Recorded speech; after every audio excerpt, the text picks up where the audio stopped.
Esboços de Mensagens Bíblicas. Série Pregar o Evangelho do Reino.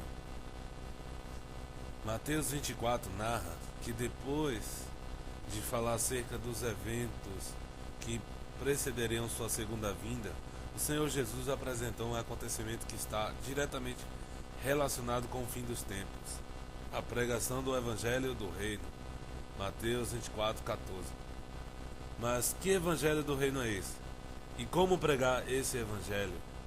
Se cremos nas palavras do Senhor Jesus e desejamos apressar sua vinda, precisamos conhecer com profundidade esse Evangelho e também pregá-lo. O Evangelho de Deus e a salvação completa. No tocante ao Evangelho da Graça, o ponto principal é que Cristo veio ao mundo para tomar a cruz por nós pecadores e então nos salvar.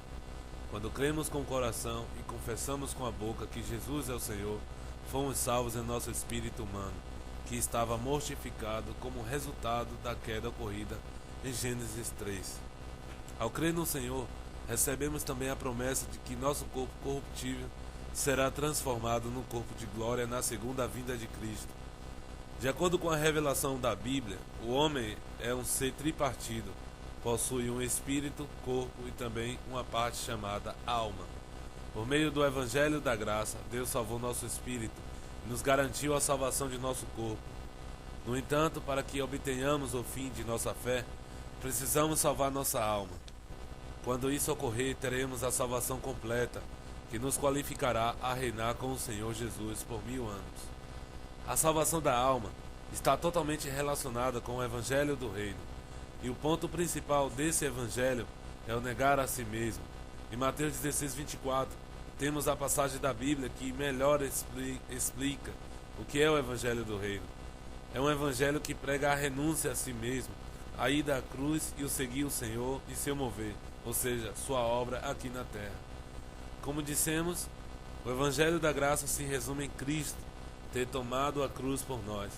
Já no Evangelho do Reino, nós tomamos a cruz com Cristo para a salvação de nossa alma.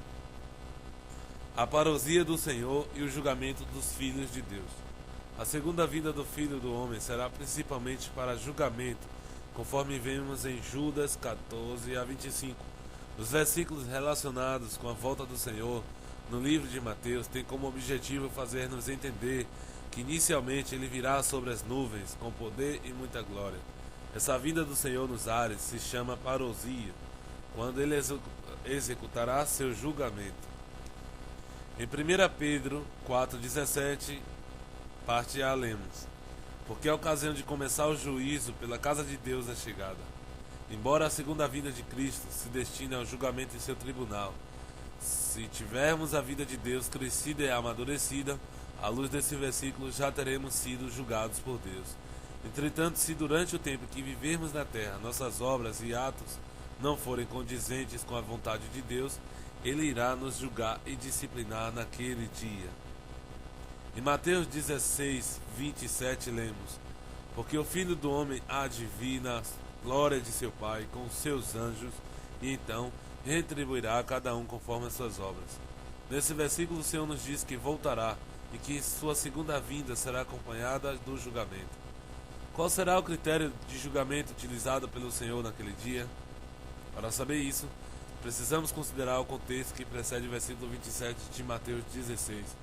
O início do capítulo 16 narra que depois de revelar à igreja, Jesus mostrara como deveria viver aqueles que fossem segui-lo. Ele dissera que, para tanto, deveriam negar a si mesmos, tomar a cruz e perder a vida da alma.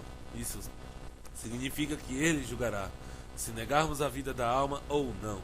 Se tivermos a vida da alma negada, receberemos galardão. Contudo, se nossas obras tiverem sido provenientes da vida da alma, seremos condenados por Deus a perder a glória do reino, que durará 1000 anos, e sofreremos nas trevas, onde haverá choro e ranger de dentes. Disciplina ou recompensa é uma questão de escolha.